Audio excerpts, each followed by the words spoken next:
Ladies and gentlemen, dear friends, what you see in my back, it is not the painting of a contemporary painter.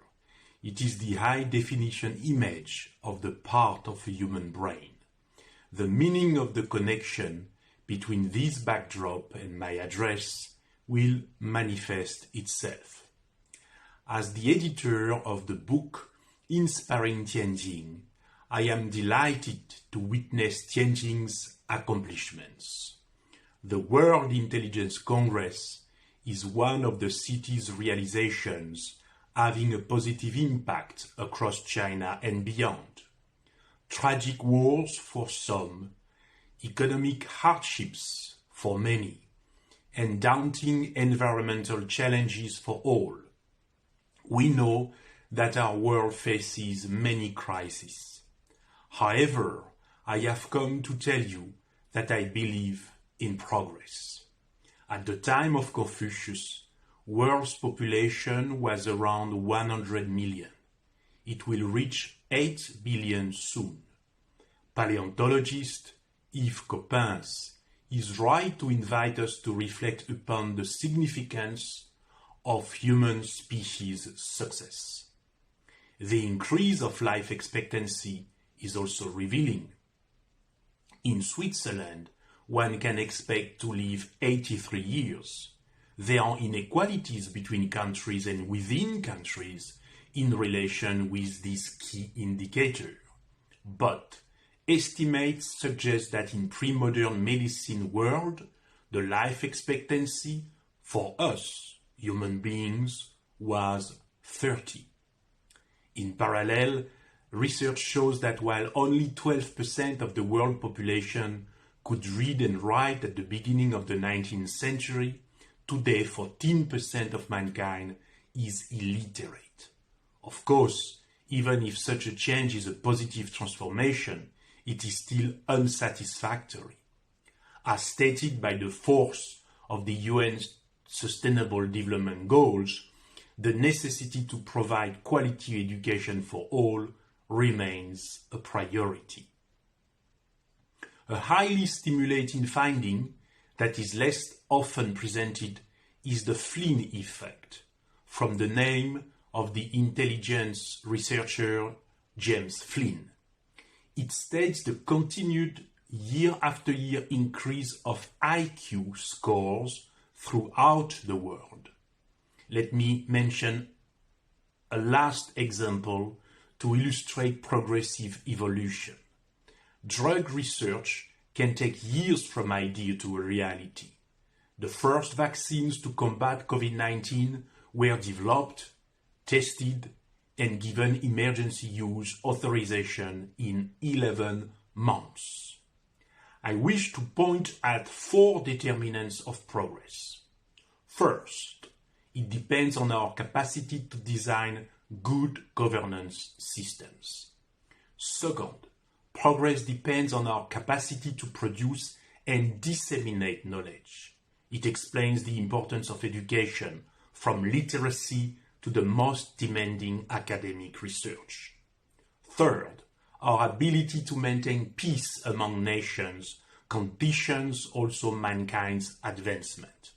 Fourth, it is evident that there would not be any consequential progress without scientific discovery and technological innovation. At the World Intelligence Congress, you are concerned with AI, data, algorithms to identify meanings and patterns, broadband cellular networks for faster communication certainly constitute a key triangle of our contemporary reality. However, allow me to zoom on neurotechnology, since I consider the intersection between computing and neuroscience of the highest importance. The human brain is the most complex reality in our universe. Molecular biologist and neuroscientist Francis Crick, who contributed to our understanding of the helical structure of the DNA molecule, put it simply. there is no scientific study more vital to man than the study of his own brain. Our entire view of the universe depends on it. Since the work of the 1906 Nobel Prize in Medicine Santiago Ramón y Cajal, pioneer of modern neuroscience, enormous improvement has been made in the scientific study of the nervous system. The US Decade of the Brain, followed by the Brain Initiative, contributed greatly to its understanding. Note that in Brain Initiative, BRAIN stands for Brain Research through Advancing Innovative Neurotechnologies. Inspired by the Human Genome Project, BRAIN gathers DARPA, Defense Advanced Research Projects Agency, IARPA, Intelligence Advanced Research Projects Activity, universities, private companies, and organizations in Australia, Canada, and Denmark. In 2016, the Chinese National People's Congress has approved the China Brain Project, supported by the Chinese Academy of Sciences and the Chinese Institute for Brain Research. 3 years earlier, the European Union had launched its own Human Brain Project. But there are still many unknowns regarding the 86 billion neurons, each of them having 15,000 connections.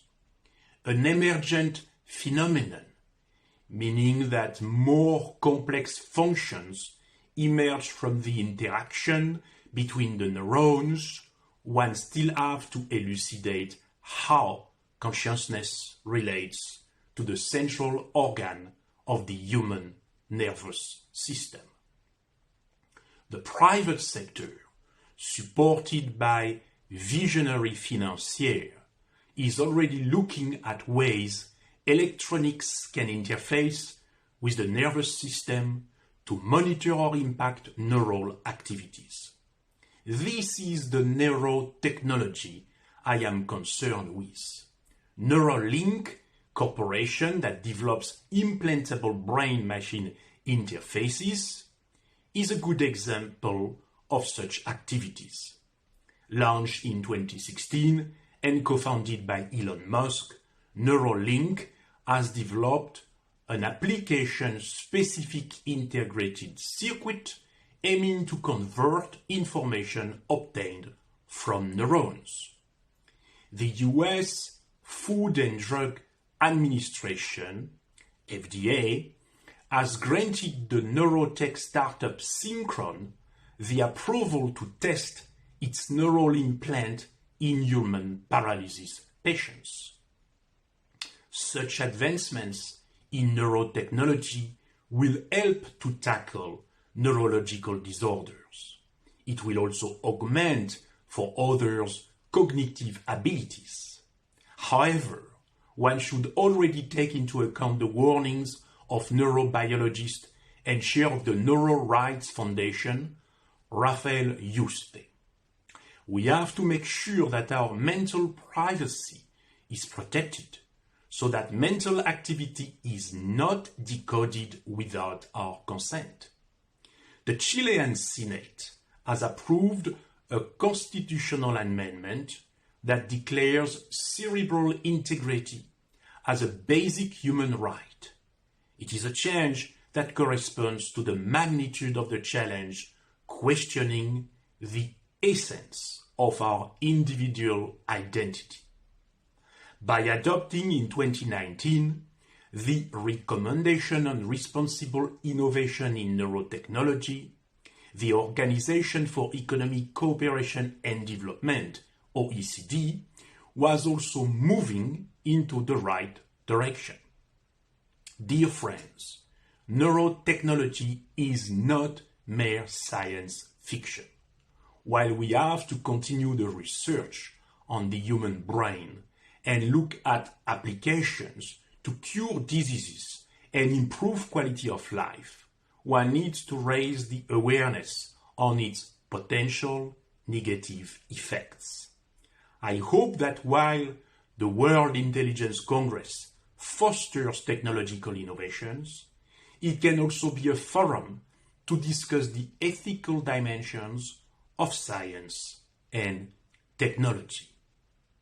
I am also convinced that the most appropriate platform to debate and regulate on such a complex problem is the United Nations. I have mentioned above 4 determinants of progress.